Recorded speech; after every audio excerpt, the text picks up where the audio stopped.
হরে কৃষ্ণ। আসছে পুরুষোত্তম মাসের পদ্মিনী একাদশী।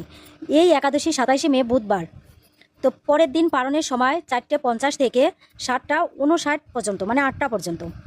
তো সর্ব পাপ বিনাশিনী পুণ্যদায়িনী এই একাদশী আগের দিন কাঁসার পাত্রে ভোজন, মুসুর, ছোলা, শাক এবং অপরের অন্ন আমিষ দশমীর দিন খাওয়া যাবে না, মানে আগের দিন খাওয়া যাবে না। পরের দিন মানে একাদশীর দিন প্রাতঃ স্নান করবেন, মঙ্গল আরতি করবেন, সুগন্ধি ধূপ দীপ চন্দন দিয়ে ভগবানের পূজা অর্চনা করবেন। রাত্রি জাগরণ করতে পারলে অতি উত্তম হয়।